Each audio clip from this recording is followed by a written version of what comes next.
Sebelum Naruto Uzumaki memimpikan perdamaian, dunia ninja telah terbiasa bertahan di tengah kehancuran. Perang dunia ninja pertama bukanlah soal teknik bertarung yang hebat atau sosok yang ditakdirkan istimewa. Ini adalah pertarungan antar negara yang menguji seberapa banyak nyawa harus dikorbankan demi kemenangan. Pada masa itu, desa-desa ninja baru saja berdiri. Rasa percaya antar negara belum ada, dan para shinobi tak lagi berperan sebagai pejuang, melainkan berubah menjadi senjata pemusnah massal. Dalam cerita aslinya, perang ini hanya diceritakan secara sekilas, baik dalam seri utama maupun buku pelengkap. Namun jika disatukan, potongan informasi itu membentuk kisah yang jauh lebih kelam, rumit, dan penuh pertimbangan moral dibandingkan peristiwa sesudahnya. Sangat wajar jika perang ini layak diangkat menjadi cerita tersendiri, film pendek, atau film layar lebar. Sebab Perang Dunia Ninja pertama adalah konflik paling mematikan dan paling kompleks di antara keempat perang besar yang pernah terjadi. Ia menjadi babak penting dalam sejarah dunia ninja yang belum terungkap secara utuh. Saat perang meletus, tatanan dunia ninja sebenarnya masih sangat rapuh. Masa persaingan antar klan telah berakhir, desa-desa baru didirikan, dan untuk pertama kalinya para shinobi bertindak sebagai kekuatan militer resmi yang didukung negara,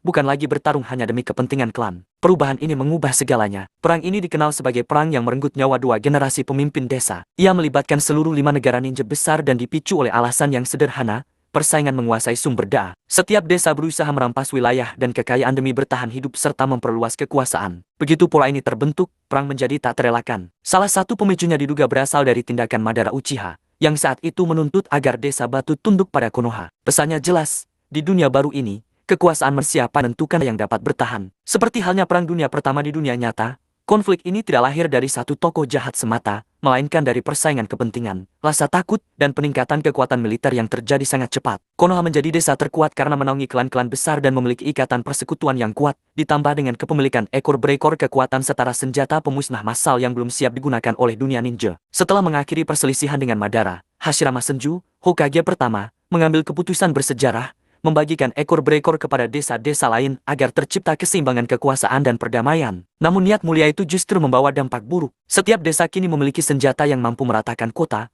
sehingga terbentuklah situasi di mana kehancuran timbal balik menjadi ancaman nyata. Alih-alih menghilangkan kekerasan, Hashirama justru menjadikannya standar di seluruh dunia ninja. Perang ini berlangsung sangat mematikan. Dua generasi pemimpin desa dari berbagai wilayah gugur di medan pertempuran. Hashirama sendiri meninggal dunia di tengah perang dan digantikan oleh saudaranya, Tobirama Senju. Berbeda dengan Hashirama yang penuh cita-cita, Tobirama lebih realistis. Ia membangun sistem pendidikan, jenjang pangkat, dan strategi pertahanan demi menjaga keamanan desa. Namun usahanya belum cukup. Upaya perdamaian yang pernah disepakati antara Konoha dan desa awan pun gagal karena diserang oleh dua saudara Kinshiki dan Ginkaku. Serangan itu menewaskan Raiken kedua dan memaksa Tobirama melarikan diri. Akhirnya, saat dikepung pasukan musuh, Tobirama memilih menjadi umpan agar anak buahnya selamat. Sebelum gugur, ia menunjuk Hiruzen Sarutobi sebagai Hokage ketiga. Pertarungan demi pertarungan terus berlangsung tanpa hasil yang jelas. Banyak nyawa melayang tanpa membawa kemenangan atau keuntungan wilayah. Akhirnya, perang berakhir bukan karena kemenangan salah satu pihak, melainkan karena kelelahan bersama. Kesepakatan damai disepakati dan berlangsung selama 20